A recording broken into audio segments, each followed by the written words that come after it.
Hey up, me ducks. Hello. How how is everybody doing? How are you, Ritchie? I'm really good, thank you, Simon. Having a lovely, Good. restful Saturday. Oh, they're the best, aren't they? Yes. We Yeah. don't have much to do. Have you done anything in particular? I went for a really long walk this morning, down to the seafront where we have this lovely pool, this lovely sacred spring that's been re-excavated. So I always go down there and Oh, just sit there for a little while and it's just been all cleaned up. Last week I went along, it was all green and filled up with stones, and somebody's been down and tidied it up. So it was beautiful to just sit there for 20 minutes. it sounds it. Yeah, we was just talking, weren't we, before we went live, and yeah, my Saturday and Sunday morning rituals now is getting out, and walking and seeing sunrise and being with animals, the dogs, and just and it really sets you up. It really sets you up for the day. It's Yeah. just I'm Yeah. back here for 8:30 in the morning, and I'm like, this would probably be the time I'd be getting out of bed, and you Exactly. know, Exactly. Yeah. I've been I out. get up I get up early for work as well, so I'm used to sort of being up early at the weekend. So I like to make the most of the weekend and just set it off for a good start. And I don't know if you're anything like me, but when you get to a certain age as well, you kind of are dictated to what time you wake up, aren't you? Because I'm running to the loo at like 5 o'clock anyway. Yes. Yeah. Oh yes, I reached that age a few years ago.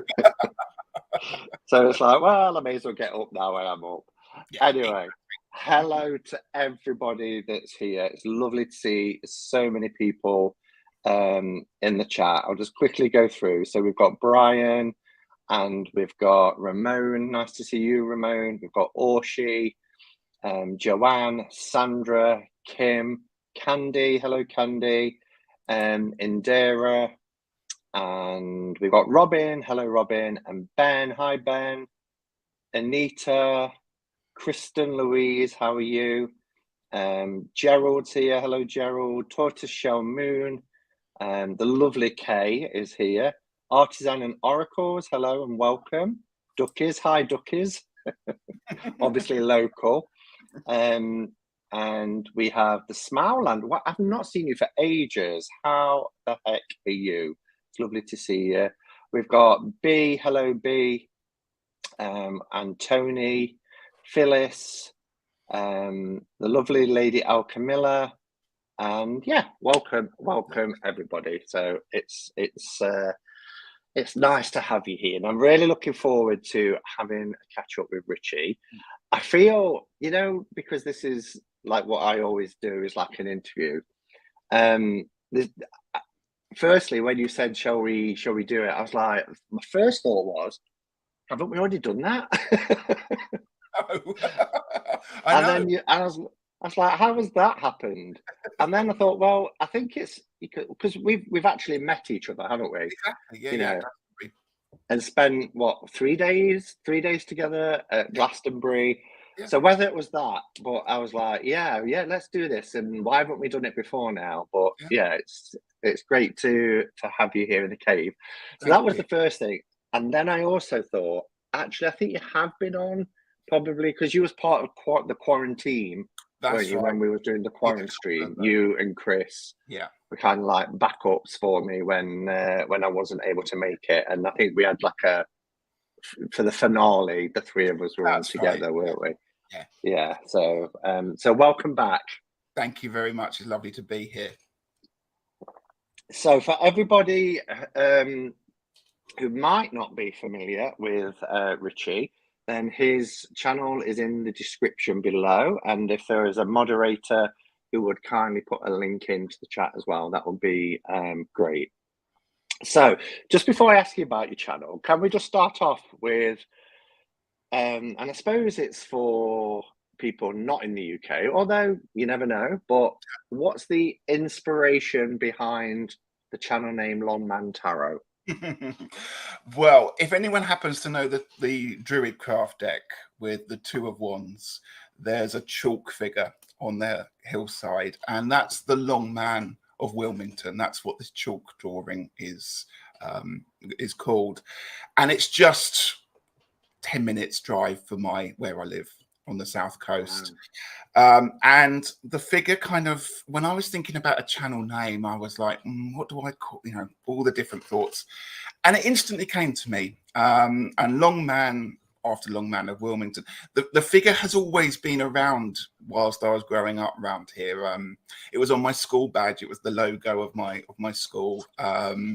It would always be whenever we drove somewhere as a family in the car, we'd always drive past it, and I used to gaze at this figure on the landscape and wonder, how old it is and what the legends were behind it.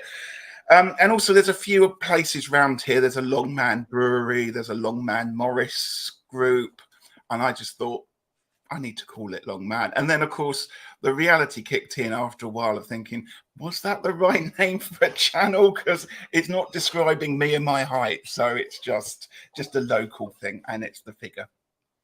Yeah, and if anybody's wondering, so I've just grabbed my Druid craft. So yeah, 2 of 1s. Yeah. And is that an artist impression? I take it is, isn't it? It is, but it's pretty accurate. Yeah. It's really accurate. Is it? Yeah. It's the second biggest kind of landscape figure in the world, I think. I mean, Cern Abbas joined this one. So in the UK, Cern Abbas, the one with the large club, let's put it that way, is slightly bigger. But yeah, there used to be lots of chalk figures around here, but unfortunately they've all grown over and got lost over the long time. And no one really knows what the history of him is. There's records that go back to say perhaps he was a Roman figure. Perhaps it was Hades holding open the doors of the underworld. Some people just think he might be Victorian. No one really knows. It's incredible. I love mysteries like that. I mean, it does have a sort of pagan vibe to it, doesn't it? Yeah. I think it is part of the old path, especially how we kind of revered our landscapes and etched into our landscapes, or planted stones in our landscapes and things like that. So, have you actually taken your channel there? Have you? I haven't. No, I've been up there when I first started the channel. I was going to do some promoting videos up there and photos, and I got what the first videos of a channel like. I never go back and visit them. I don't want to watch that, but I keep thinking I would love to go up there, perhaps on like a midsummer morning or something like that, and do a live from there, because it's beautiful. The hillside's all very green and lush. You can see it from the train coming out of Eastbourne going to London.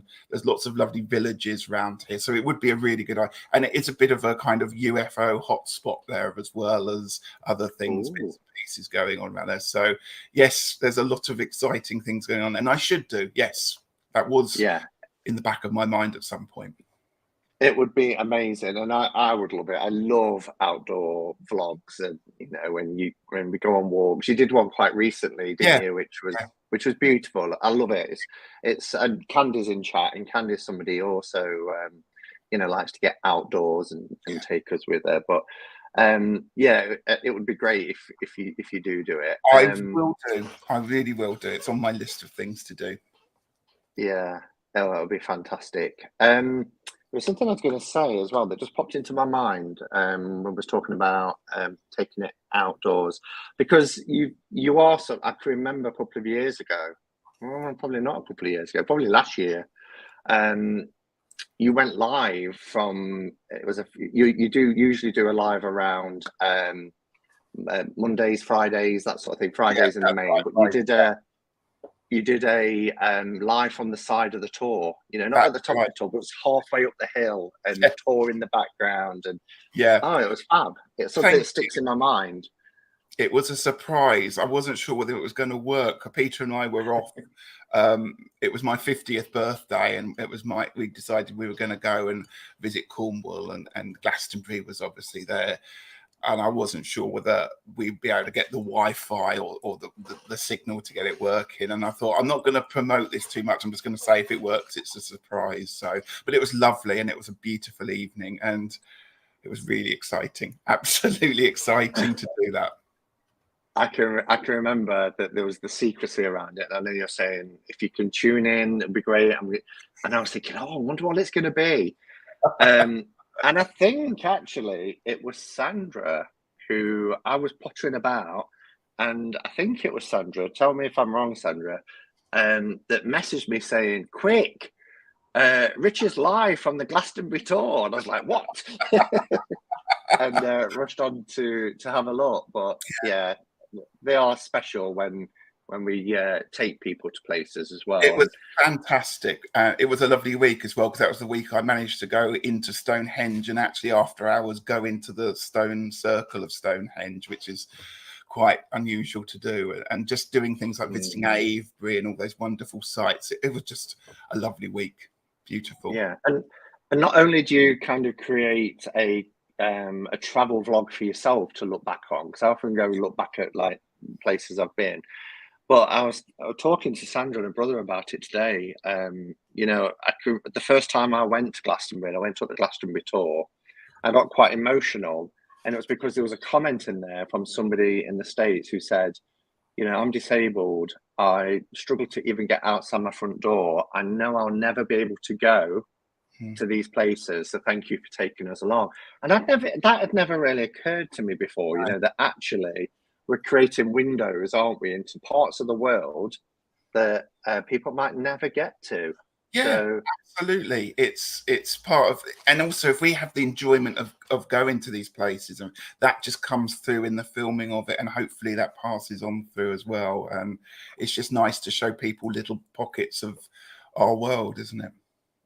Absolutely, yeah, and especially if we live in places that, you know, if we live in places that have some sort of interest, you know, or landmarks, and I don't always think we recognise that. You know, it wasn't until about 2 years ago that I went to Sherwood Forest to see Major Oak, and Really? everybody that about 2 maybe 3 years ago, first time I went. And it's one of those, every time you go somewhere, then they'll say, "Oh, how close are you to Sherwood Forest?" "Oh, I'm only 40, 45 minutes away." "Oh, but it's beautiful, isn't it?" And I kept thinking, I've never been. It's No. on my doorstep. But And yeah, you were saying that, we never visit yeah, what's on our doorstep, really. We just take it for granted, don't we? yeah. And it's such a shame, really, because, you know, we might think it's mundane, it's in our landscape, but it's only when you post about it or talk about it, other people then come and say, you know, "Oh, that was really, you know, really interesting." So I'll yeah, try. so you're trying what? Sorry. I'll try and do some more then over the summer. That's fired me up to go and make some more. Yeah, well, you've said it now, so you've kind of committed yourself, haven't you? I will do. So having a look at your channel, it's about 18 months, coming up to 2 years. It's Since my you 2-year anniversary at the end of this month. Yeah. end of the month. Yeah, I Yeah. knew it was somewhere between that Yeah. period. Yeah. So what was the inspiration behind starting Longman Tarot as a channel? What kind of led you on that path? Well, that's a good question, because I would never have put me down for somebody who would be able to do this, would be able to do lives and vlogs and all this stuff. I was never saw myself as being that person. I had a bit of a gap with the tarot, and when I came back to it, I discovered YouTube, and that, you know, since I'd been away, all these wonderful, you know, groups and all this community was out there. And I kind of lurked in the background like a lot of us do. And then I thought, I'd quite like to have a go at that one, I think. And I've always wanted to teach tarot. I've always dreamed of teaching it in an evening school or night school kind of setting with a group of people in a classroom. And then I realized that there is the potential that I, you know, could do it in a different format, and I don't have to go to the expense of organizing a night school or a sort of educational scenario, and I can do it through here. And so that was the idea behind it. And I've always seen my channel as almost like my own personal diary, my own reflection. So it's my thoughts that I keep in there. And if anybody else happens to enjoy what I do, then all so much the better. But it is kind of, it's a personal, and I have talked about some quite personal things sometimes on my channel, and that's been really therapeutic for me to do as well. So it's kind of started off as a little, I'm going to just put out some videos about how to learn the tarot, and it's just blossomed into this. And that's wonderful when that happens, isn't it? So you know, like most of us, we kind of test the water. I know in particular I was thinking, well, I'll do a couple of VRs, and if I kind of don't think it's going anywhere, then I'll just take them down, you know, or you know, I'll just test it, I'll just see. And as I said many times, I remember my finger, you know, on the record button. Do I really want to do this and put myself out there? But yeah, so, and how have you found the tarot community since you joined? It's been incredible. I mean, I was fortunate that I experienced the tarot community before sort of pandemic and the lockdown, because I got myself involved and in that group. And then of course, when everything happened over the last 2 years, that just took off as well. And it was so nice to have people to reach out and talk about, because I don't talk about tarot really with any close friends or family. They all know I do it, but I don't tend to sort of shove it down people's throats unless they want to ask me. So sometimes, you know, it's so great to get enthused about something and to reach out and talk to people from around the world about a similar interest. And I have to say, there've been I've made an awful lot of friends here, and I am just forever thankful for all the help and the support, particularly during dark times that I've had with some mental health issues, and they've always been there for me. And I've always felt like if I ever had a problem, I could come to members of this community and they would support me in the ways that they can. And that's just a lovely, lovely group to be part of and to be working with. So yeah, I don't think I would have got through the last couple of years without having this blog and having the channel and having such a wide variety of people that I call friends. And that's wonderful, isn't it? I mean, it's certainly, and it was for me, and I'm sure it was for you, an unexpected extra. Because like you say, you kind of do it for yourself, but when you then start to make connections, first online, but then, and I know, like me, yourself, you've actually met people from the community in real life. And I just never, that didn't even occur to me. I mean, it's just over 5 years ago now, and YouTube was a very different place than it is now. But that was something I never even dreamed would happen. You know, I just thought I would be making videos, and if I could interact with people online, great. But then to actually meet up with people that you've watched and admire, it's incredible. So it was a unexpected extra, but a real bonus as well. Yes. Yeah, and to reach out, and as I said, particularly people across different countries that I would never have had the opportunity to talk to and have laughs with and celebrate, you know, events and stuff like that. And as you said, the cherry on the top is to be able to go and meet these people. And you don't have that sort of slightly awkward new people, because you know so much about people by communicating with them and talking. It's like meeting up with an old friend, but for the first time. It's a wonderful, wonderful feeling. Well, I can remember last year when we was at Glastonbury, and I think it was, I can't remember if it was the first night or the second night, but we all had dinner in the Georgian Pilgrim. It'd be the second night, wouldn't it? And we all sat around this table. And I can remember you was to the right of me, and I was sat next to the lovely Sinead from, oh my gosh, his channel just gone out of my head. Yeah. I watch it all the time. I know, I can't think of it either. I can hear a lovely accent in my head, but yeah. Well, she was sat to one side of me, and I was on about my tattoos on my arms. I said, well, I had this one done last year, and then I had this one quite recently. She went, yeah, we know, Simon. And I was like, oh yeah, of course you do. She's like, but you just forget, don't you? You start talking and like, Yeah, we know. Hazel Jane Tarot. Thank you, Thank you. Sandy. There it is. Yeah, you How go. could I forget that? It is funny. You kind of have to remember that in all these kind of conversations. Somebody go like, I go, oh yes, I've got that deck, and I go, yes, I know you've done a walkthrough of it. Oh yes, I have, of course. You know, it's, as you say, it's always like, how do you know so much about me? Oh yes, of course, because I share all my videos and say all these things. Yeah.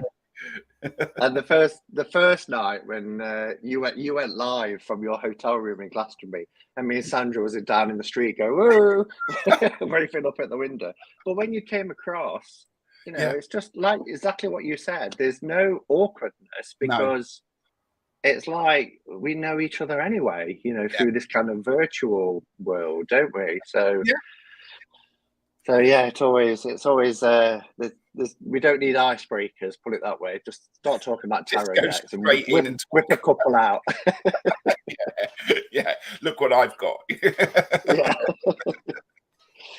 So, if there are people here, like I say, who perhaps haven't discovered your channel yet, what can a subscriber expect? What sort of content do you put out and subjects covered? I started off making a lot of videos which were flip throughs, walkthroughs. As I said, I did start doing some stuff about learning the tarot.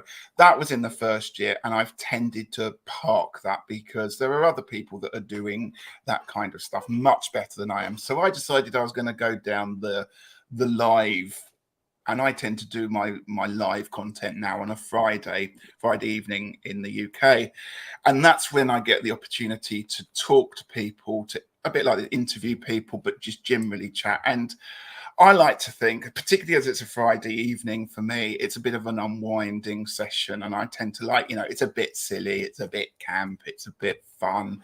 You know, we do talk about serious issues, but we always try and talk about something relating to tarot, oracle, Wicca, pagan, something along those lines. But it's more of a kind of lighter. I like to think it's a bit of a lighter, sort of fun way. But as I said, we do talk about some really interesting and quite often in-depth topics. I know that Jen, we did something on mental health as a group. And also with Gerald, I do I've just done a Beltane reading. I do readings and around the different Sabbats of the year. And that's what I really enjoy doing, is to talk about the Wheel of the Year, and then sort of doing live readings around the energies of that time. So it's a bit of a mixture, to be honest with you. I never quite know from one week to the next what the topic's going to be, but it's just fun and it's nice, and I love it.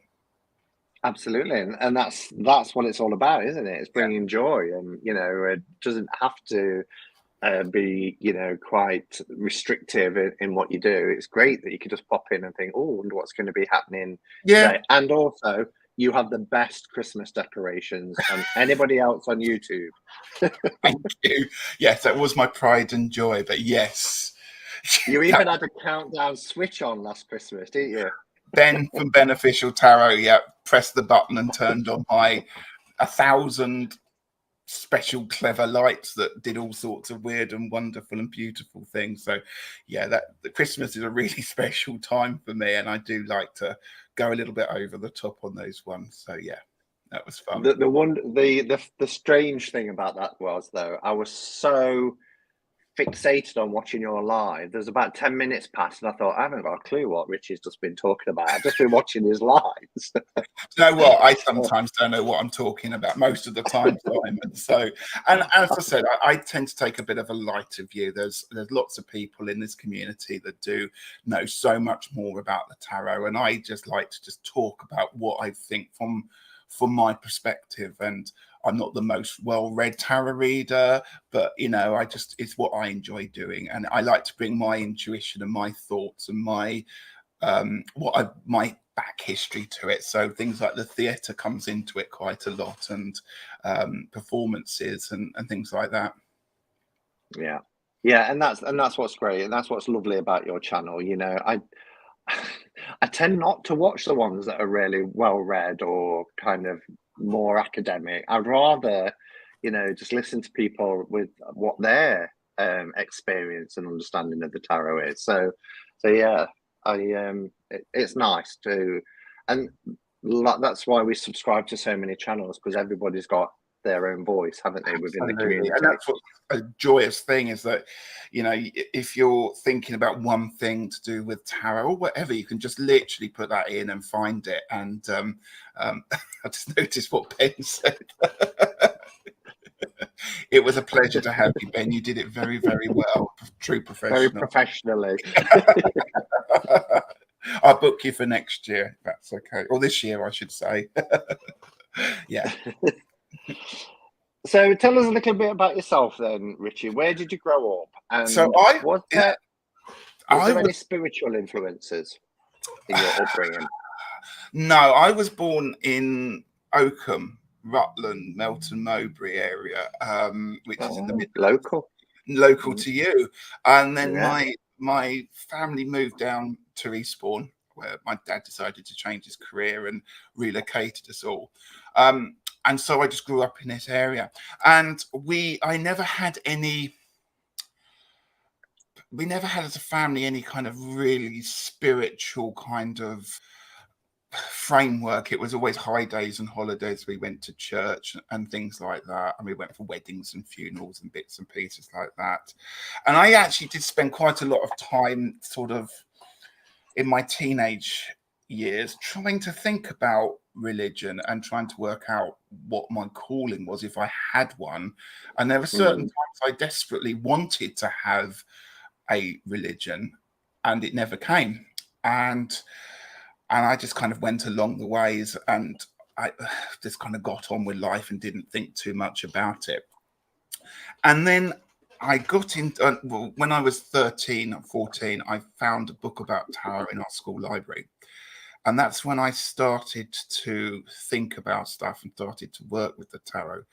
But it's only been in the last, I would say in the last 5 years, that I've really done a lot of thinking about religion. And I think I've kind of worked out where I am in the great scheme of religion. So I don't, I'd call myself a pagan. I've done quite a bit of reading about gods and goddesses, and particularly Roman pantheons and stuff.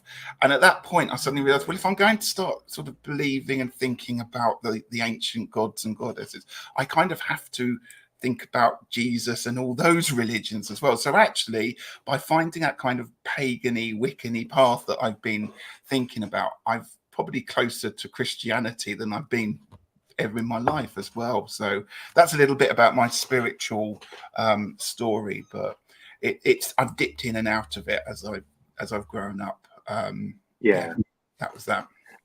So a bit like, do you take bits from different religions as you've gone through your life and having those experiences? A bit like a spiritual shopper, where you're like, well, actually, I resonate with that bit, but not that bit, and kind of shaped a spiritual life.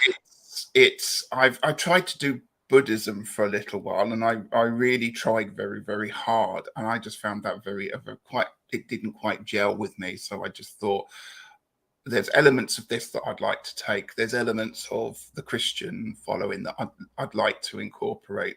I'm very interested in Roman and Greek history particularly. So that was always the thing that I fell back to, and looking at the Greek myths and just seeing how it all knitted together. I just find that fascinating.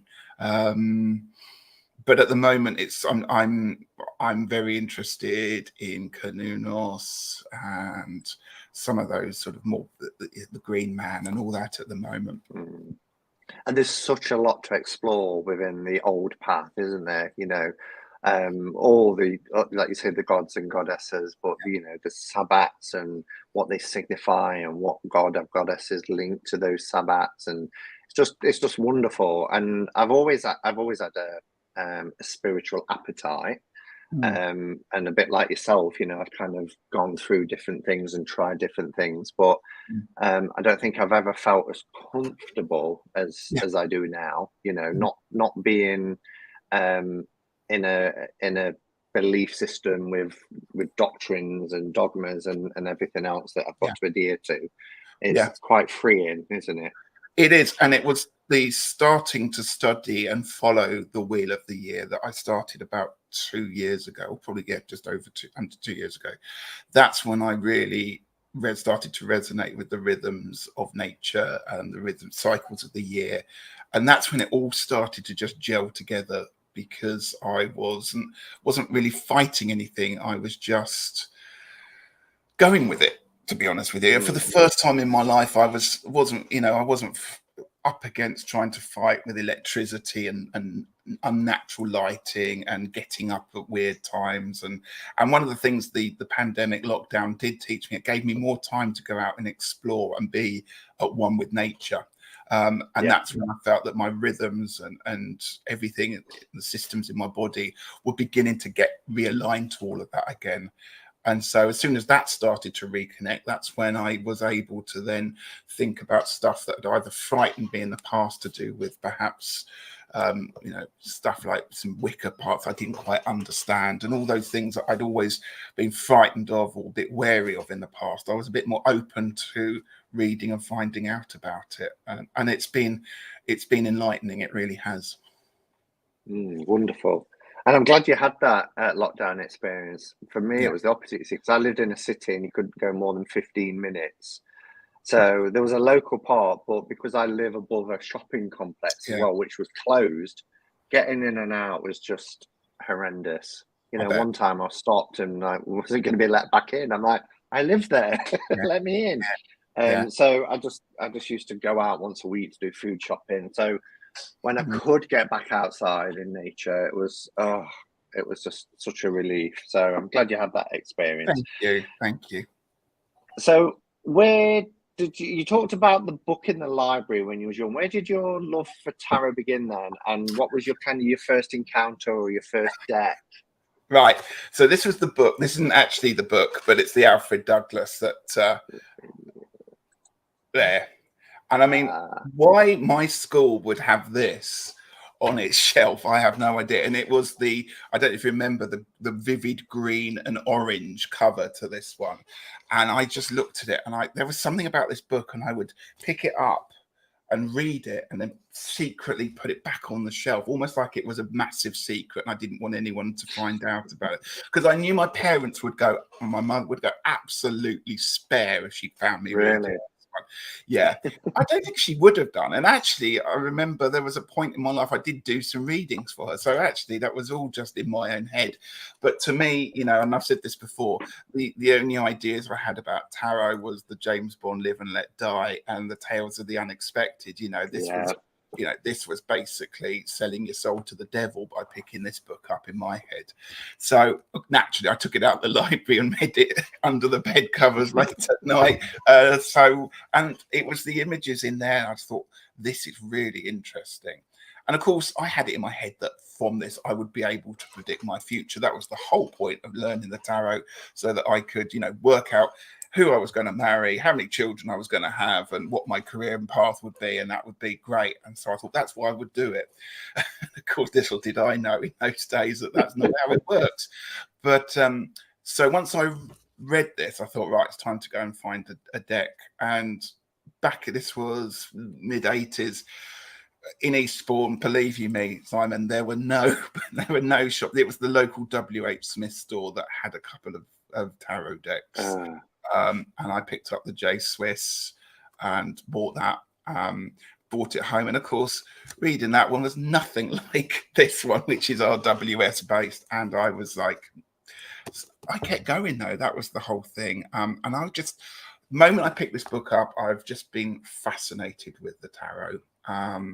And I've grown with it, and I've learned a lot about myself. I've learned a lot about other people. And it's always been there in my life, even when I didn't have time for the tarot. And there was quite a period of time, like I've said, that I didn't pick up a card.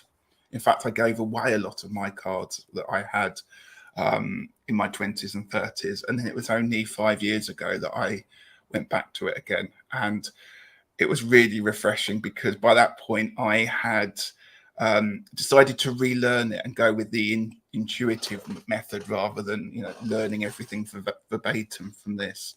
So yeah, it was like my second coming back to it. And I haven't looked back, and every day now I've picked up a card or read a book on it or watched a video on it. And so it has been a massive part of my life. And like I said, I've grown, and it's just helped me in so many ways that I would never thought that that would be the case. Wow, I've never actually read that book. I mean, of all the tarot books I've got, no. Is it, I mean, is it worth a read? Is it worth me getting it? It is. I mean, the thing that I was drawn to is the illustrations, and they are the let's see if I can line them up.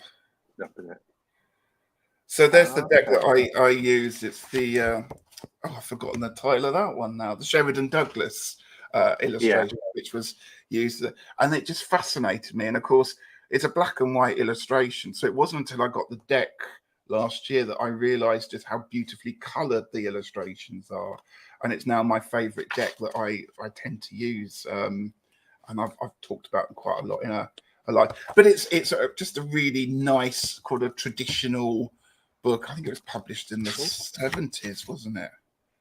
1972 it was written. So it's just, I think it's just nice to have it on my shelf. It's one of those that I go to when I'm just think, I'm going to go back and visit that again. Yeah. Hi, Patrice, by the way. Patrice is saying hello, so it's nice to see you. So the one JJ Swiss, how did you get on with it? Because that was my first deck as well, but it wasn't easy. I couldn't do it. I mean, none of the images made any sense at all. It was nothing like in that book at all. You know, what was it? You know, the devil card was the devil with the pitchfork. Well, it was just, and then it was pips, and it was like, oh my goodness, this makes no sense whatsoever. And I remember trying to read the fold out little white pamphlet that came with it all, and it was. Have you ever tried to fold one of those up when you know your mum's about to come bursting into you? I was going to say, I've got the Sandra sent me, because my first ever deck was one JJ Swiss, and it was the one in the big yellow box with the fold out and everything. And then I don't know what happened to that deck. To this day, I don't know what happened to it. And then I got one off eBay.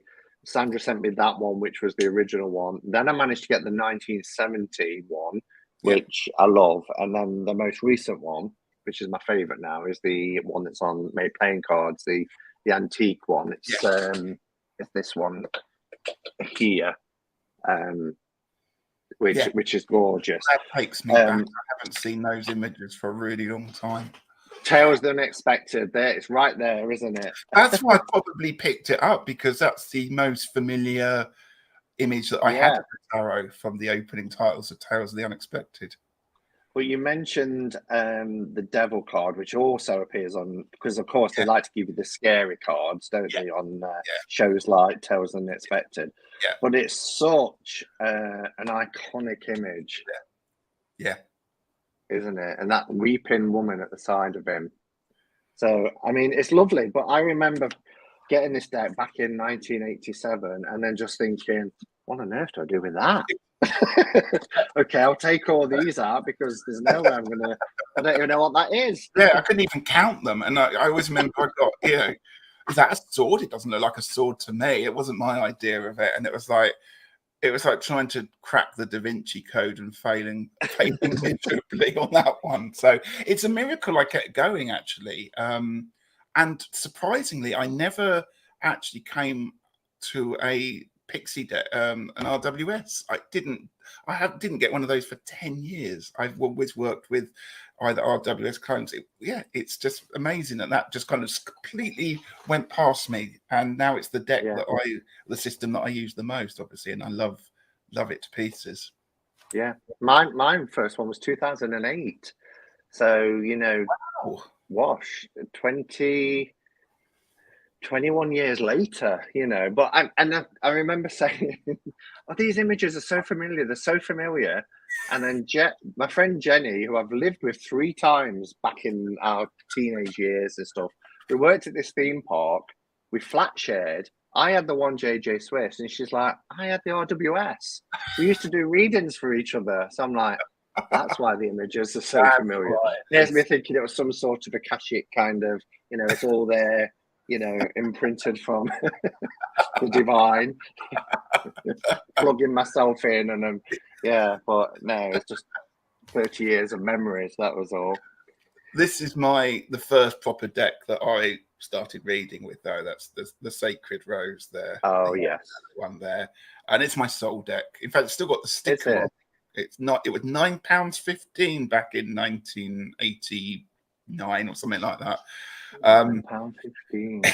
That's a lot of money in those days, actually. Yeah, it was. Yeah, and and this is the deck that I tend to do my own readings for. I don't tend to read for anyone else with this one. This is my soul deck. Yeah, and that's where the magic started to happen after that. Yeah, I was talking to Sandra's brother earlier, because he said to me, "Where did your interest in tarot come from?" And I started saying about the one JJ Swiss and all that, and I said, and I can remember this girl said to me, "Oh, I'm going on Saturday into Nottingham, big Nottingham. I'll pick you one up." And I gave her a tenner because it was £10, and I was like, actually, that's a lot of money when I think about it now. But now I've just seen that price sticker. This was 1987. Yeah, there was around £10 back then, weren't they? Yeah, and we complain about paying £30 or whatever now, but if you had the inflation. That was like 2 weeks worth of pocket money, or doing a paper round that would have come to. I got paid £5 a week for it. So, well, around the time I bought my first deck, I was on £1.50 an hour. And I used to bring home about £60 a week. So to give a tenner for a tarot deck salary. Yeah, we won't complain about those deck sales anymore, will we? No. But it was just that penny drop moment. I was like, I can distinctly remember giving a £10, but that's a lot. I was thinking, have I been ripped off? I'm glad I've seen your price sticker on that. So, how has your taste changed when it comes to tarot?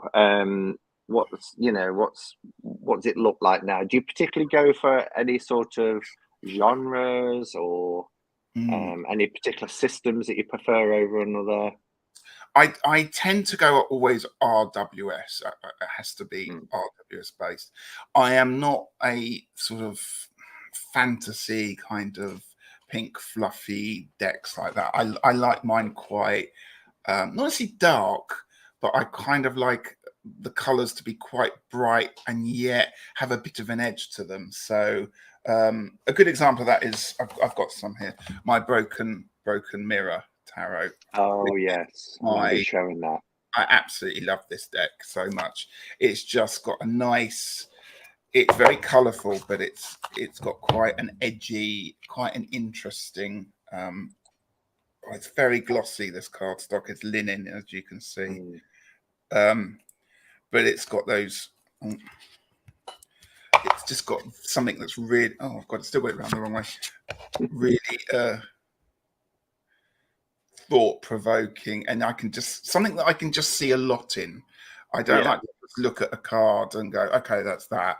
I'm a very slow reader when it comes to reading tarot cards. I do like to sit there and let the images kind of meld a little bit into my brain. And so something like that is something that I really enjoy. I do like some of the classics. I've really fallen in love with Druidcraft, and I don't know if you know the story, but I've just had a very bad experience with Druidcraft decks when I first started. I just got some really bad copies of them. So something like the Druidcraft, I quite like classic decks like the Morgan Greer, something like that really. Yeah, so I would have said that all my decks were quite dark, but when I look at them, I quite like colourful decks. So it just is a little bit, I don't know, just a little bit eclectic, the whole thing. It's a bit, something that's unusual always appeals to me, particularly on Kickstarter. I'll always go for something that I have to look through all the deck. If there's a couple of cards in there that I just don't like, I won't buy the deck at all. So oh really? That's interesting. I have to be brutally honest. There's a couple of cards in Lightseers that I don't like. And if it wasn't for everybody else sort of saying such lovely things about the Lightseers, I probably wouldn't have bought it, but I did in the end. I don't use it as much as I probably should do or would like to do. Just because it has to be, the deck for me has to be almost complete in what I see and enjoy working with. And if I've got a couple of dodgy cards in there, it tends to sit on the shelf and not be used. And could that be any cards that Yeah. or do you have to have certain cards that, you know, from, you know, like the devil has to be right, or the lovers have to be right, or is it if there's a couple of cards If no it's matter just what? one that's a bit triggering or a bit, oh, I don't like that, or I have a physical reaction to it, and I will go back. I won't just have that first reaction. I will go back and try it again and again and again. But for example, the strength card in Lightseers, I don't like, and I have tried. The half face. Yeah, I have tried really hard to like that card, and I can't. And do you know what? Whenever I do pick up the Lightseers, guess which card always comes out when I'm doing a reading? Of course, it's that one. You know, so I like something like, as I said, the Morgan Greer, because I know where I am with it. I love every single card in this one. I love, I like things like the Mermaid Tarot. That one there, every card in there for me is just spot on, and I can work with it. I recently bought the Edgar Allan Poe, the old one, you know, in the big box set there. It's a deck that I've been wanting for ages and ages and ages. And there's a couple of cards in there I just really don't like. And it's a bit like, oh, this is shocking. I should want to work with it. But I didn't do my research on it fast enough or quick enough. So Is that the latest one that's been released by no, Red Feather? the one that came out 2 or 3 years Oh. ago. That one there. I don't have it here with me. So I do now do a lot of research because I have bought quite a few decks in the past, particularly in the last couple of years. I thought I like that, I'm going to buy it, and then there's, as I say, 4 or 5 cards in there that's upset me. Let's put it that way, and I just think, no, something like you know, and there's things like I would buy on a whim, so like something like St. Jinx decks, anything like that, and I, of course, I buy them and never use them. They sort of sit in a drawer. They're too distracting. I would never know when to use those, so they just sit in a drawer, and that's a bit sad, really, isn't it, to have decks that just sit there sometimes and never. It is, but and I mean, there's so many times where I've got halfway through a walkthrough and I think I need this deck and I bought it, and then I thought, well, why did I do that? It's only going to take me another 10 minutes to sit and watch the rest of it. Do you know what I mean? But I am very impulsive anyway, particularly when it comes to tarot decks. But so I guess you never pre-order. So if there's something that's coming out, perhaps on Amazon, where we can't see the cards yet, do you not pre-order then because of that reason? I sometimes break my own rule. I tell you a good example is the Runic tarot. Last year, was it out, the Runic one? Yes. And I was so excited because I thought this is just up my street. I love all the Norse gods and stuff like that. And I did do a lot of research on it. And then when I got the cards, there was something about them I just couldn't bond with it. Now, that's not to say that I'm not going to bond with it. I'm a strong believer in sometimes decks can sit on the shelves for years at a time, and then they'll call to me and I'll start picking them up and start using it. So I kind of do listen to my inner voice sometimes on that one. But saying that, I'm quite excited by the new Dungeons and Dragons deck that's coming out. I think it's. And is it the same people? Because the Heaven and Earth was also the Runic. No, I think that's a different. I can't remember. Is it? Because of that, but they've only released a few of the cards of that one, but they do look pretty good. So I might need to just take a risk on that one and go with it. It's interesting because it was watching your video that I added Runic Tarot to my Amazon list, and it was bought for me for Christmas. And I was just saying to Sandra today, it's still in its cellophane. And it's the only deck I've got that I haven't opened yet. And I mean, Christmas for me this year and after Christmas was a pretty awful time anyway. So there's quite a few decks that didn't get opened or used. But they all have. And that one, when I started decluttering in here and putting some tarot decks to the other shelf in the other room, I picked it up and I thought, oh my gosh, the runic tarot. And I've not even, it's still sealed. It's still in its cellophane. So I must crack it open. But and then sometimes you buy things on a whim. It's like the Tarot of Oppositions. I bought that. I was out shopping with Sandra, and I'd never seen it before, and I thought, oh, I'm going to go with that one, and I absolutely love it. Yeah, oh, that's good. So that worked out. Yeah, but sometimes it works. So who knows? Yeah, definitely. So Patrice said, do you think it might, it can be an opportunity to work with uncomfortable cards? You know, when you're saying the strength card keeps coming up, I think that might be, you know, well, face why you might be having a kind of an adverse reaction to the image. I think, I think you're right. I think there is a time, Patrice, to delve deep, and I've always tried to do things like that take me out of my comfort zone. I have to be honest. I do obviously. I spent a lot of time reading for myself and doing lots of readings. I actually enjoy much more reading for other people. I find reading for myself quite tricky sometimes. So that, you know, if I've never actually used cards like that and that deck to read for somebody else, and I'd be interested to see what the reaction would be reading with someone if that card came up. And I'm sure it would actually probably be a lot better, because when I do my readings, I can sort of slightly take myself out of my own feelings about that, and when I do the reading. So it's still on my shelf, so I'm still going to be using it, and yes, it will still keep coming up, and I just have to keep trying. Yeah. And my next question, but you kind of touched on it anyway, but was whether you believed in the concept of Soldex, and you said you did, but why that deck in particular? What is it about it? It's been through everything with me, actually, that deck.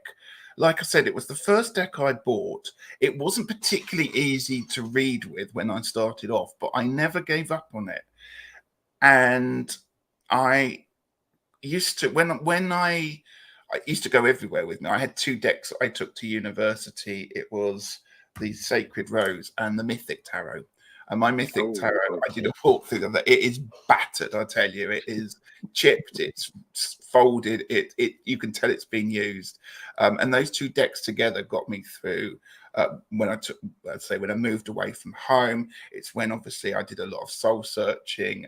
When I was away from home, that's when I developed and realized I was gay and could come out. So that it's always been with me, this deck, as I've gone through. It's always been sitting in its box. It's the only deck that I ever wrapped up in black silk and looked after that way.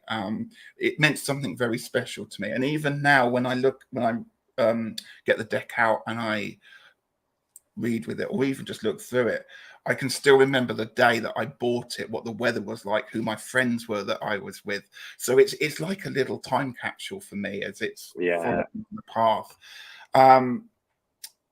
And that kind of comes into the reading as well. So when I do it, reading, and like I said, I tend to read for myself with that deck. All that history and all that emotion of all those different things seem to come in that reading, or to come in those cards. And that's why I don't read for other people with it, because it's been with me. It's a bit like a sort of comfort blanket through the whole of my life in many ways. And it might have just sat on the shelf and not been noticed, but it's always been there. Yeah, you're right. And when it becomes an extension of yourself, or like a real confidant or a best friend, you're reluctant to share them, aren't you? Anyway, in life. So I guess it's the same with a tarot deck. But images are really powerful in terms of transporting you back somewhere. Just a couple of weeks ago, I was looking at some old Ladybird books from that I had when I was a kid. You know, things like Magic Porridge Pot, Giant Pancake, Gingerbread Man, Ned the Lonely Donkey, Sleeping Beauty, all them, Beauty and the Beast. And when I started looking online at the images, I was 6, 7, 8 years old again, and I could almost smell my childhood home, feel how I felt there, and it was a real powerful experience. And it's the same with decks, isn't it? When you look at an image, like when I first looked at the one JJ Swiss again, and I remember the moon card, how it was split in half, you know, and I was like, and the big crustacean at the bottom, and I was like, oh my gosh, this is taking me back to being 16. So it's a very powerful thing, isn't it? Yeah. Yeah. Yeah. Funny, you talking about those Ladybird books, just you mentioning the titles, I could tell you what the covers were of those Yeah. books. That's how ingrained they are. And I can remember the Sleeping Beauty one. I was really scared of the woman with the black, the witch with the black spinning paint. wheel. Yeah. And it was there, and I can tell you exactly. And, so they really have those sort of impactful moments in your life, and you carry it around with all the time. You just don't notice until something comes along and reminds you about it. Yeah. It's really, if you Google 1970s children's Ladybird books, all those front cover images pop up, and it's like, oh my goodness, and yeah, and I can even remember, like, in Sleeping Beauty, where the prince is cutting through these huge and he's got a little gash on his cheek, cut, and I thought, yeah, I'm like, he hasn't got there yet. It's only just started to act. Where's he got it cut from? I tell you what, Simon, they brought out postcards of those covers and illustrations. Have they? Well, this was a long time ago. I saw them. They'd make a wonderful deck to read with. Yeah, wouldn't they just? Oh, wow. They're still available. They must be on. I'll have to go on the hunt for them. Mm. So, in the tarot, do you have a significator card? And if so, what and why? What's the significance? I did the test, and I can never remember the name for it, but it's the test that you talked about. Myers-Briggs? That's the one, yeah. Yeah. And I came out with the Queen of Pentacles, and I thought, oh, yeah, that's me, actually. If I was going, that's me. Mainly because I'm a Taurian, so I am very earthy, very grounded. So it fits in with the Pentacle suit for me. And I've always found myself in a kind of, I always like to support people and nurture them. And that's not just me being a teacher, but with my friends, I've always tried to support them and help them through their issues or relationship problems or whatever's going on. And I've always prided myself that I'm always got time to talk to people, and I always give out fantastic advice, of course, which no one ever takes, and I never take myself. But there was that element of that queen, that kind of wanting to support, wanting to nurture, wanting to be grounded and to see the best in people and to try and bring out and try and grow the best in people. That might sound a bit big-headed, but that's how I've always sort of felt about it. And so it made perfect sense that was my card, and I'm very happy with that one, and I wouldn't want to go changing it. And it's interesting that you say that, and then you choose a career where you're doing exactly that, educating and teaching people, but it's so much more than that, isn't it? When you work in education, it's so much more than the education side. The whole kind of pastoral role that you have as well, as a mentor and a supporter and a confidant, and it's so much more than just the chalk and talk element. I would say it's almost the biggest part of the job now, or equally. Yeah, absolutely. Particularly going back this year back into normal classroom education, trying to help students get back into the world after being for 2 years being on the end of a computer, learning and stuff like that, and missing out those crucial times when we grow as human beings and sort of get to know how groups work and how friendships work. A lot of young people have missed out on that opportunity to grow as a group, and so it's really important now to be making sure that we're there to uphold and support them. Yeah, definitely. It's such a vocation. It's not just a job. Absolutely. It's so much more than that. Oh, is there suddenly an echo, or is it stopped? No, I can hear you. I could hear my own voice back then for a second. So, so from that journey of the one J.J. Swiss through Morgan Greer, would you say you've got what's your collection looking like? Is it quite a large collection or modest collection, or do you keep it small? I'm quite modest with it, actually. When I started the channel, I did what most people tend to do: is go mad and just buy as much as you can because you're worried that you're not going to have something to talk about in a video or something. So I bought a lot of secondhand decks, and I have a big soft spot for secondhand, third-hand decks on eBay. I do not have a problem with buying a secondhand deck, even if it's, it looks used, because I just think it's got history to it as much as I have. So I just really like, once obviously the deck's cleansed and reordered. But I've got the shelves just there. There's a little unit there. Oh yeah. Where there's several stacks behind one another, and in the other room there's a whole bookcase. But I don't know, it's probably got 2 shelves worth of stuff, and they're the big box set stuffs on there. I've never counted it, Simon. I probably reckon we're talking about 100, possibly. Okay, that's fairly decent. Yeah, It's fairly decent. Yeah. The amount of times though people say, oh, I haven't actually counted it, but I think, and then when people do count them, it's usually a lot more than you think. It's the sneaky ones. It's things like I really like the Norman decks as well. As I stopped buying tarot decks, Lenormand decks seemed to start creeping in, and then the crystals started to come in as well to compensate for the lack of tarot decks there. But I did back a lot on Kickstarter, and then I've kind of slowly held back, and I think I've got about 3 or 4 decks I'm waiting for on Kickstarter now. But I think I'd rather back Kickstarter decks than to go for some of the mass market ones. So excuse me, Basil's just Sandra's just said Basil's making an appearance. He's not going to jump on the keyboard, but his tail's just there. So he does like to join in a chat. Does he? It's welcome to make an appearance if he wants to say hello. Pick him up. I don't know if do you want to say hello? Come and say hello. There we go. There he is. Let's put him on large so we can have a look. Oh. No, that's it. That's it. There we go. He sits there. There you go.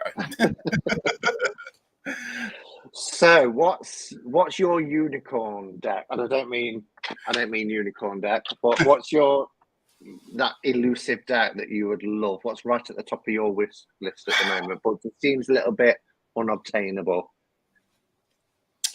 The Ellis Tarot. Oh, okay. That's always been in my view. I've always wanted that one, and every time I've gone to get it, it's always out of print, or it's just about to be reprinted. And I saw someone, who was it? Was it Micah? It might have been Micah. I can't remember, but somebody did a walkthrough of it about 3 or 4 weeks ago, and I saw it, and I really, really want it, but it just seems to be elusive to me. But it would be the Ellis Tarot. I had the opportunity to buy that in 2018. Somebody was said I was going to get one. I said, "Oh, do you want me to get one for you?" And I looked at it, and at the time, but our tastes change, don't they? At the time, I was thinking, I'm not really feeling it. But then I have seen it again, like a year later, and thinking, oh, actually, I should have actually got that one. Yes, you should have. I'd have bought it. Yeah.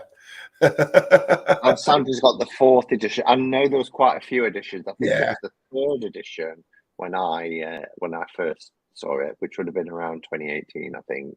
Yeah. But yeah, I don't know what they're up to. Is it the 5th edition? It's out now.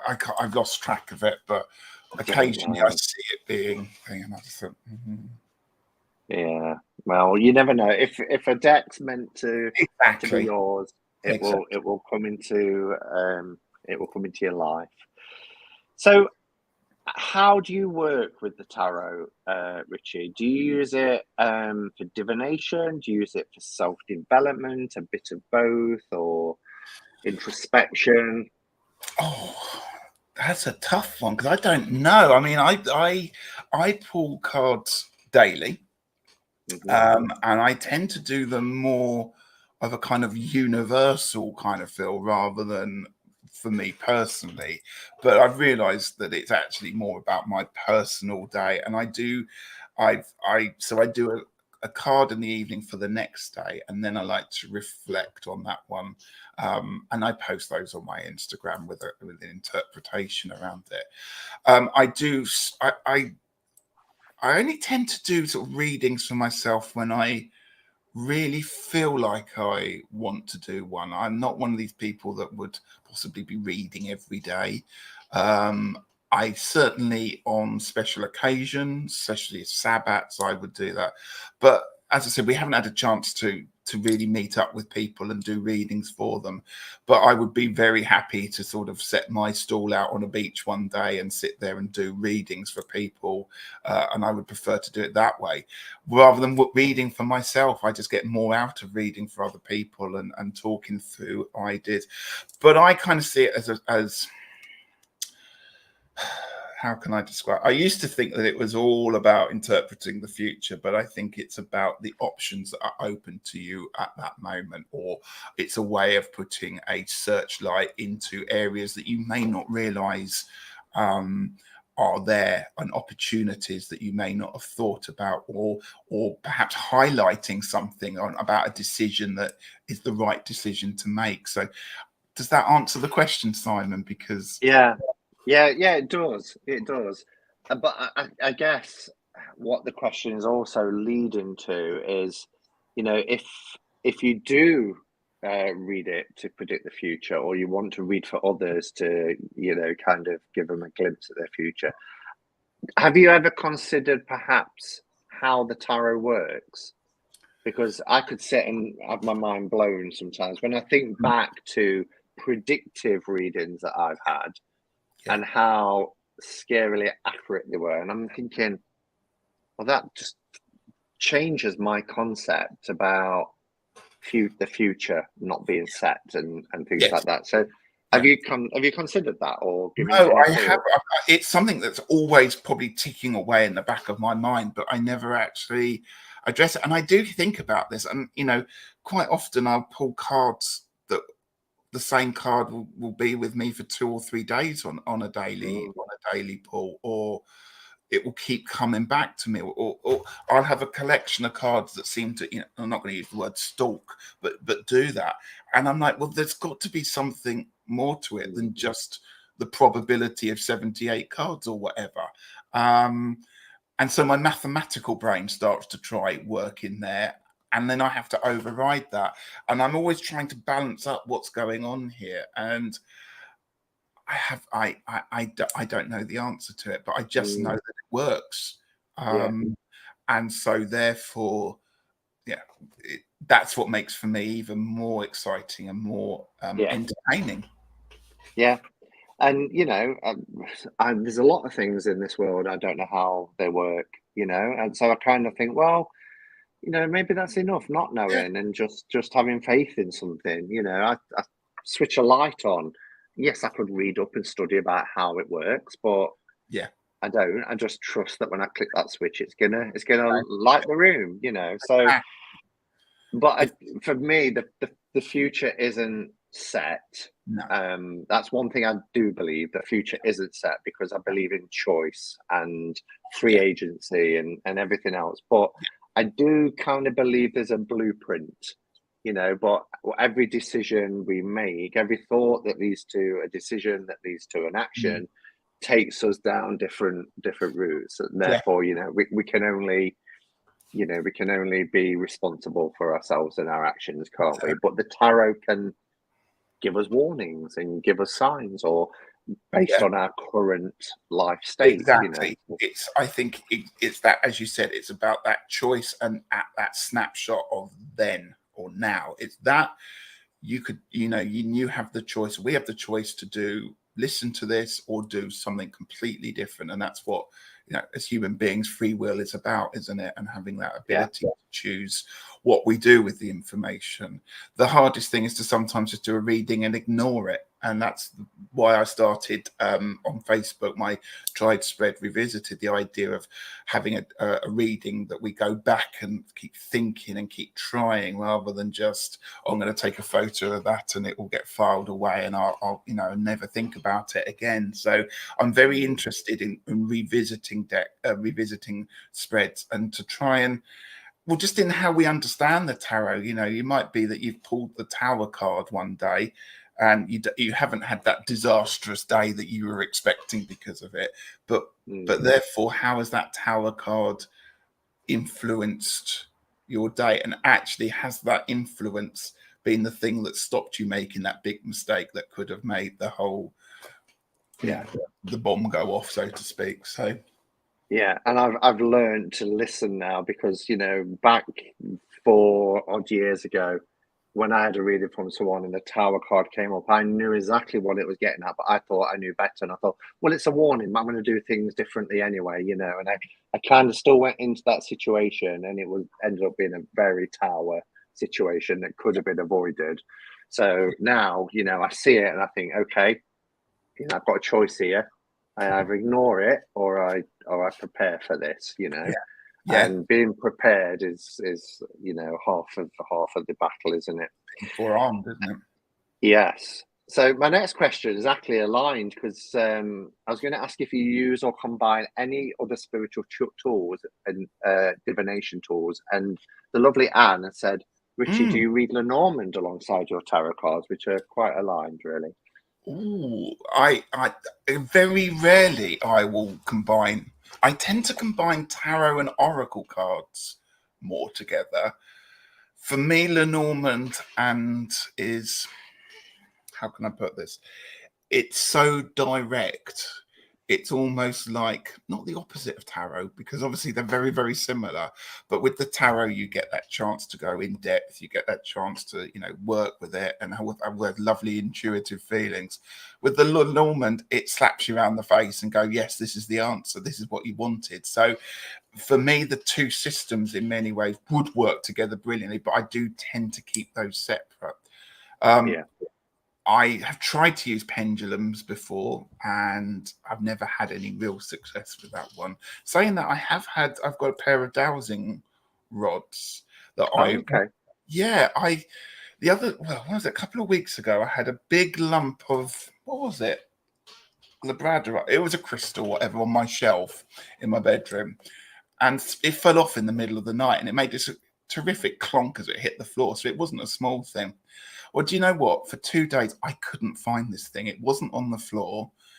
I pulled out everything around it within like a meter radius of it. I couldn't find it all.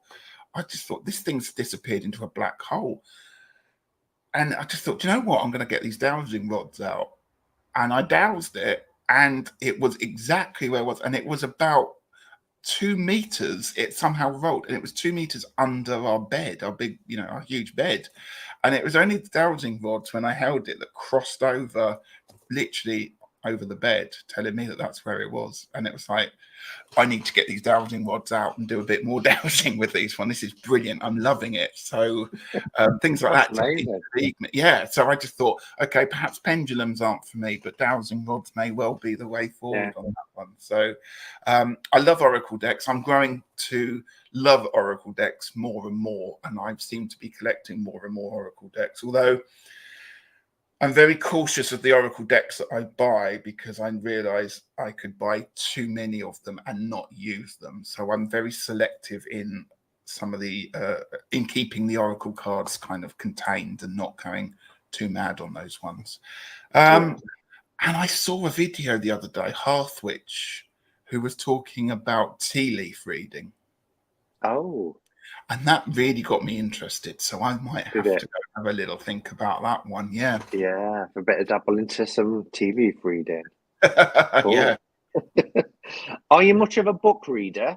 And if so, what's your favorite book? Tarot and non-tarot? Oh my word. That's a tough one.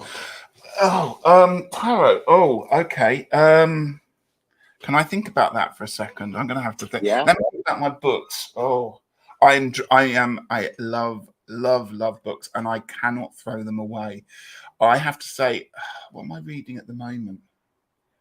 I've got about 4 books on the go at the moment. One of them is called Pandora's Jar, which is amazing. It's talking about all the characters, the female characters in Greek mythology that have been scandalized or sort of, so people like Helen of Troy and Medusa, and saying sort of where are kind of sort of bad feelings or bad vibes come about them, and how they've been portrayed in history, and why perhaps, you know, Medusa has always been so vilified and stuff like that. I love Shakespeare as well. I quite often talk about Shakespeare, so I will quite often be reading a Shakespeare play. I quite like Dickens. I always read A Christmas Carol at Christmas time, because that's something that I've probably the most read. I'm trying to read a book about Gerald Gardner at the moment. Not getting on with that particularly well. I'm just not in the mood for that one. But tarot books.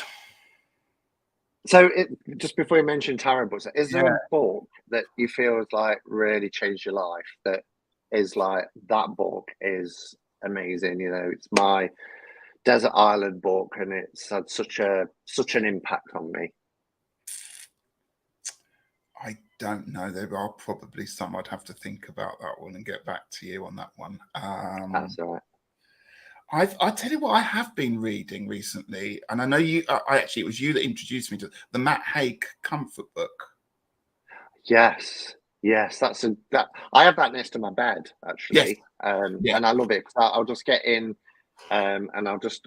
It's something you could just dip into, isn't it? And it is. It's really inspirational. It's been very useful for me, because I'm a Glastonbury Candle ambassador as well on Facebook. So on Thursday nights, I do the Glastonbury Silent Minute presentation it's on Facebook. We have people from all around the world tune in, and we do 1 minute silence for unity and peace. And I light one of the Glastonbury candles, and all the different ambassadors might do sort of a reading or a poem or something like that. And I quite often dip into Matt Haig and read out one of his kind of wonderful things, just to give a bit of insight and a bit of clarity onto it. So I like his work is amazing. So I appreciate that. Lovely. And sorry, I interrupted you. I was going to say tarot book, your favorite tarot book. It's going to have to be Sasha Fenton from when I was young, because she wrote so many books, and she was the first person. Super Tarot, I think, is my favorite one that she wrote, because she took, as we were talking about, you know, tales of the unexpected and the woohoo of tarot, she's the one that took it out of the mysteriousness and set it straight onto the kitchen table for me, and sort of took, like, this is how you do it, this is what this means, and made it very much matter of fact. And so I think it would probably be Super Tarot by Sasha Fenton, which is still available on sort of eBay. Comes up quite a lot, and it was just, again, a good solid read. And it was a real good basis for me to start my practice on. Fab. And do you have a favorite quote? Oh, probably. Oh, okay. I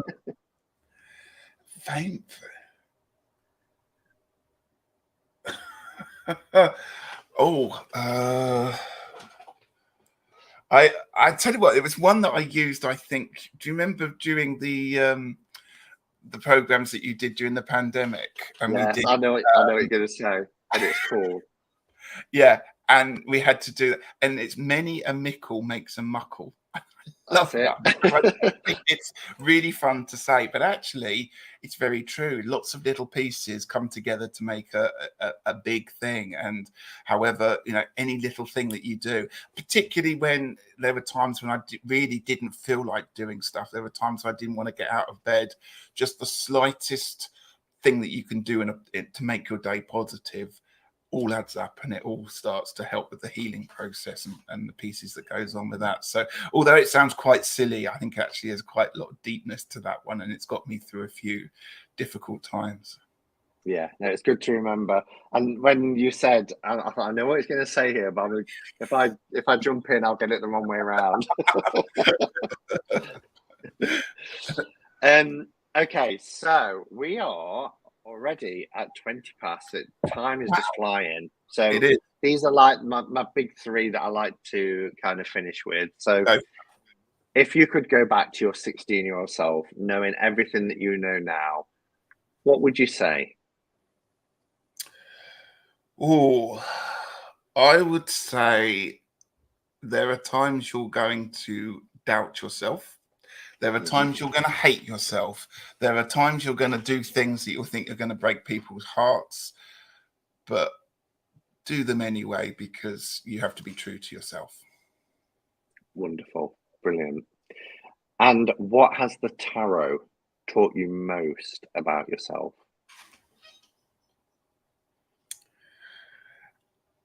That the human brain, the human spirit, actually, the human spirit is alive and well within me, and that there is a whole meta universe to connect to out there, and it's just the start of it all. Oh, that's such a good answer. I'm coming back to watch this later and I'm making a note of that. That is such a good answer. You can tell I'm a teacher, can't you?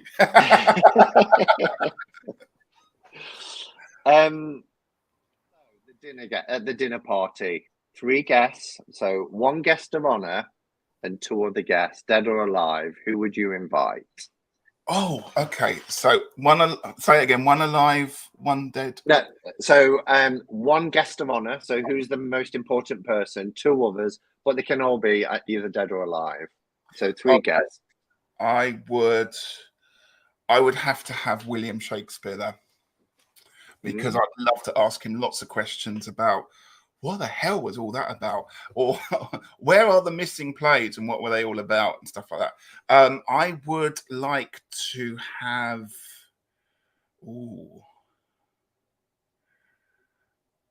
I would quite like Marlene Dietrich to be there. Oh, interesting. Because there could be some stories there, couldn't there? Yeah. And the guest of honor, would have to be my mum if she was here. Oh, that's nice. Yeah. Yeah, that's a lovely response. I didn't know if Pixie was going to appear in there as well, because I remember you was once, was you going to try and get like a blue plaque or something for, was that for Bude? No, it was for the house in London that she was born in. An English Heritage do the blue plaque scheme, and I did fill in all the forms for it, but you can only apply every 5 years, and somebody had applied and it had been turned down. So it's next year I can reapply to see whether they would put a blue plaque on her place in London, which would be amazing. Professor Ronald Hutton happens to be on the board of the blue plaque assigning board of blue plaque people, I suppose they are, whoever they are. And I think he might have quite an interesting say on getting that done because, as you know, Ronald Hutton does like his pagan and his witches and all that stuff. So I think he'd look quite favourably, I'd like to think, on it. But my plan next year is to hopefully reapply and fingers crossed that would be well, lucky. if you need any support or petition signatures and all that, let us know. We can use the Hermit's Cave Facebook group and all that sort of stuff to try and get some. Thank you. It needs to happen. It really is. And when you, I mean, I'm not, saying the others aren't worthy. They are, but when you see where some blue plaques, you think, well, why not? Exactly. I mean, you get people who go, I don't know who that is, and the thing is, because Pixie for so many years was not really recognised. It was always the rider weight, wasn't it? And she didn't get the recognition that we all know.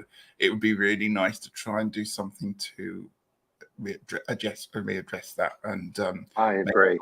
He's got a little point because we don't have the actual location of the grave. It would be quite nice to have a place to go to and say thank you. When you think of the fact that she left this mortal plane, with nothing really, I just think it would be a very, very fitting tribute just to all those people who just pass by and perhaps, oh, who's that? Let's look her up, and just to get that more exposure as well. So and the artwork, it is in society. People are familiar with pictures like the Hermit and, you know, and all those other, and the Fall, it is in most people's imagination. So just to, you know, have that point of reference would be really good. Yeah, definitely. Shall we play paper plastic? It's what I'm here for. Ritchie said before we went live, "Oh, I'm looking forward to paper plastic." All right then. So, paper or plastic? Paper. Or tarot? Sorry, I missed that one, Simon. Oracle or tarot? Tarot. YouTube or Instagram? YouTube. Peanut butter or jam? Jam. Big parties or small gatherings? Oh, small gatherings. Waite or Crowley? Crowley. Wow. Bath or shower? Shower. Don't have a bath. Bordered or borderless? Borderless. Dark and creepy or rainbows and unicorns? We know Dark this and one. creepy. Indie or mass? Indie. Tablet or PC? PC. Oh, PC. Save or spend? Save. Money or free time? Free time. Phone calls or FaceTime? FaceTime. Movies at home or in the cinema? At the cinema. Large or small cards? Large. Life after death or total oblivion? Oh, definitely life after death, and life after death after that. Early bird or night owl? Can I be both? You can. Because Wow, you burn the candle at both ends. yeah, if I get up early in the morning, but when I'm on holiday, I can like to stay up all night. Yeah. Woodland forest or sandy beaches? Oh no, sandy beaches. Toilet roll hanging over or under? Now, there is only one answer, Simon. I've got evidence. This, I don't know if you can see, it's got koalas on it. So it would have You've come prepared. You've come prepared. Can you I'm see? not having props. You can see, look, it's got if it was hanging that way, the koalas would be the wrong way round. So it's got to be hanging down that way to the front. It's in Boston. That means it shows on both sides. We can't be that way. I'll tell you the other thing, though, just to stick. When I did the bathroom, I nearly had the toilet roll holder like that. Oh no! Oh no! No, I'd sooner it be the wrong way around than like that. It's got to go over the front. I like to look at the koalas. All right, so I'm going to shuffle. Is there a particular deck at the moment that you're really enjoying? One that you've been reaching for a lot that you want to share with us? This is a Kickstarter deck from a couple of months ago. Wisdom of the Deck, The Wisdom of the Depths by Lynn Thurman. And it was Candy who was on my channel last night. After the live, we started talking about sort of beach art and doing things. So I dug this out today and I took it to the beach. And I just thought, right, because I'm spitting distance from the sea, this is going to be the deck that I'm going to be working with during the summer. And it's taken a little while to get used to it, but I really like the backs. The colours are fantastic. But oh, nice. Yeah, and they've got this kind of collagey, it's slightly camp, some of it, I have to be honest. But it's got that nice Victorian, because Eastbourne, where I live, is a Victorian seaside resort. So it's got that kind of vintage postcardy feel, and I'm really liking it at the moment. Yeah, it's nice. I haven't seen this deck before. I love this card, actually. It's the 5 of Five of Pentacles, and it's got two people scrubbing around and missing the Titanic. I thought that's deep, isn't it? You should be sometimes careful for not having those riches and something there, because sometimes having those riches and all that wealth doesn't always pay off. So yeah, so that's what I'm using at the moment. It's just quite novel and quite summery and very nautical. Cool. That is a nice deck. I haven't seen that before. Have you done a walkthrough, did you say? Yes, I've done a walkthrough on my channel of that one. I shall watch it. Thank you. I must have missed that one, so I'll watch it. Okay, well, we've got the Four of Cups. So, message for the week. Are you feeling a little bit flat or that life seems dull? Then look up. Actually, this reminds me. So today, and I was showing people, Sandra and her brother around Nottingham. Through Nottingham, on the pavement, there are some studded eyes, you know, like a replicating an eye, not the letter I. And I was saying, do you know, they were put there to tell you to look up because you're at a point of interest. And they said when they put them in, you know, people walk around with their eyes down to the ground. And so they put these eyes studded into the pavement to say, this is a point of interest or a place of interest, look up. And it's great for me because this is my sitting, you know. How often do we not see the magic that's in front of us, you know, the magic that's in the mundane? And I get it, you know, sometimes we put barriers up if we do put them up, you know, because we want to retreat from the world at times, and it's okay to feel like that. But actually, you know, if we're feeling a little bit flat because of that and we've put those barriers up, then maybe this card this week is just telling us or reminding us that there's wonder all around us, you know. And sometimes we just have to look up and we have to see it and appreciate it and think about what is it actually that brings us joy. We've talked a lot, haven't we, in the last hour and a half about being in nature and enjoying our surroundings, the beautiful outdoors. And here's somebody who's sitting under a tree, you know, and it's all around us. Find what brings you joy and reconnect with what it is that brings you joy. But just remember to look up, to look around and just see the wonder that's all around us. Thank you, Ritchie. I've really enjoyed our chat. I say it every time, you know, time goes by so quickly, but it really has tonight. I looked down and it was like 8:20, and I thought, oh my gosh. So, yeah, it's been a joy to chat with you again, you know, and get to know a little bit more about you as well. So, if again, people in the chat, thank you for being here. But do subscribe if you haven't already. Lovely channel, great content, lots of collaborations and things as well. Anything that's coming up for you, Ritchie, that you want to tell people about? Well, yes, Thursday's a rather special day for me because it's my birthday.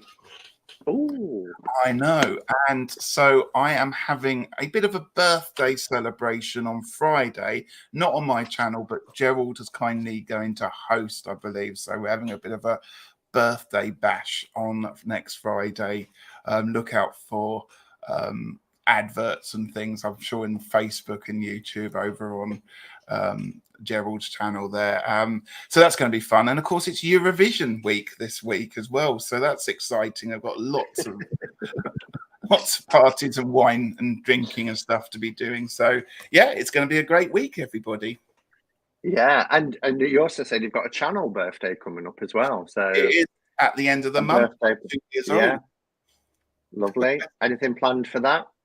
A special live or something? Or I think there might be one. I don't tend to plan too much in advance, but I am going to do something special for the Queen's Jubilee, I think, in a few weeks' time. That's at the beginning of next month. I'm going to do a special kind of patriotic kind of video, tarot related thing then. So yeah, so lots in the pipeline.